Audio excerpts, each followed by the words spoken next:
இன்ஃபர்டிலிட்டிக்கு ஹோமியோபதியில் எப்படி ஹெல்ப் பண்ண முடியும் அப்படின்னு நிறையா பேஷண்ட் கேட்கறது உண்டு. இன்ஃபர்டிலிட்டியை 2 வகையாக பிரிக்கிறோம். ஒன்று ஆண்களுக்கு ஏற்படக்கூடிய காரணங்கள்னால வரக்கூடிய இன்ஃபர்டிலிட்டி, இல்லை பெண்களுக்கு ஏற்படக்கூடிய பிரச்சனைகள்னால வரக்கூடிய இன்ஃபர்டிலிட்டி. இதில் பெண்களுக்கு எந்த மாதிரியான காரணங்கள் அதிகமாக நம்ம பார்க்க முடியுது அப்படின்னா பிசிஓடி, தைராய்டு பிரச்சனை, எண்டோமெட்ரியாட்டிக் சிஸ்ட், ஃபைப்ராய்டு, யூட்ரஸில் வரக்கூடிய ஃபைப்ராய்டு. எண்டோமெட்ரியாட்டிக் சிஸ்டமே நம்ம சாக்லேட் சிஸ்ட் அப்படின்னு சொல்கிறோம், அதாவது ஓவரியில் வரக்கூடிய சில கட்டிகள்னால. இந்த மாதிரியான காரணங்கள் பெண்களுக்கும். ஆண்களுக்கு ஸ்பெர்ம் கவுண்ட் குறைவாக இருக்கிறது, இல்லை ஸ்பெர்மோட ஷேப்போ இல்லை மோட்டிலிட்டிலையோ பிரச்சனை இருக்கிறது, எரெக்ஷனில் ப்ராப்ளம் இருக்கிறது, டயபெட்டிஸ் மெல்லிட்டஸ், வெரிகோசில், இப்படி நிறைய காரணங்கள் ஆண்களோட இன்ஃபர்டிலிட்டிக்கும் சொல்லப்படுது. இதில் ஹோமியோபதியில் என்ன பண்ணுறோம் அப்படின்னா, என்ன காரணம் அப்படிங்கிறத ஃபர்ஸ்ட் அனலைஸ் பண்ணுறோம்.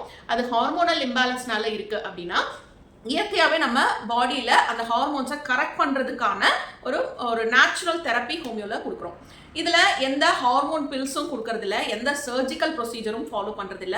பெயின்லெஸ்ஸாக ஸ்வீட் பில்ஸ் வழியாக ஹோமியோபதியில் நம்ம ஹார்மோன்ஸை கரெக்ட் பண்ணுறது வழியாகவும், இல்லை எண்டோமெட்ரியாட்டிக் சிஸ்ட் மாதிரியான பிசிஓடி மாதிரியான பிரச்சனைகளில் அந்த பிரச்சனைகளை சால்வ் பண்ணுறது வழியாகவும் நம்ம இன்ஃபர்டிலிட்டியை ரொம்ப ஈஸியாக க்யூர் பண்ணிக்க முடியும்.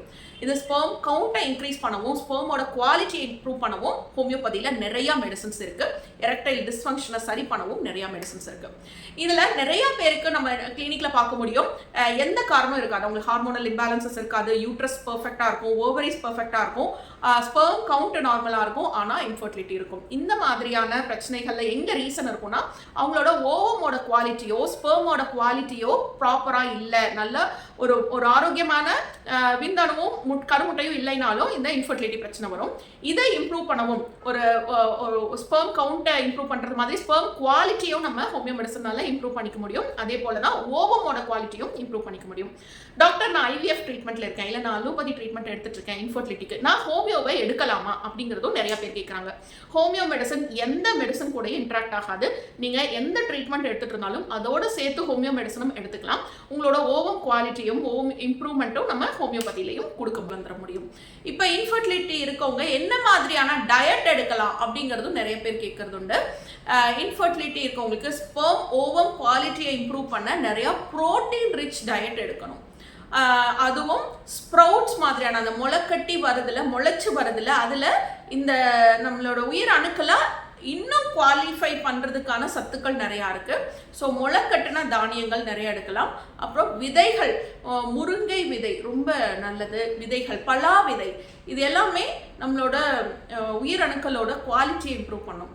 என்னென்ன விதைகள் நம்ம எடுத்துக்கலாம் அப்படின்னா, வெள்ளரி விதை, பலா விதை, முருங்கை விதை, அப்புறம் பரங்கிக்காய், அரசாணிக்காய், அந்தனோட விதை, இதெல்லாம் நம்ம ஃபுட்டில் அதை நெய்யில் வறுத்துட்டு அதுவும் சாப்பிட்டுட்டு வரலாம். அப்புறம் நட்ஸ் நிறையா எடுத்துக்கலாம். இதெல்லாம் நம்மளோட உயிரணுக்களோட குவாலிட்டியை இம்ப்ரூவ் பண்ண ஹெல்ப் பண்ணும். ஸோ பெயின்லெஸ்ஸாக சர்ஜிக்கல் ப்ரொசீஜர் இல்லாமல், எந்த ஹார்மோன் மெடிசன்ஸும் இல்லாமல் ஹோமியோபதியில் நேச்சுரலாக நீங்கள் கன்சீவ் ஆக முடியும். Thank you.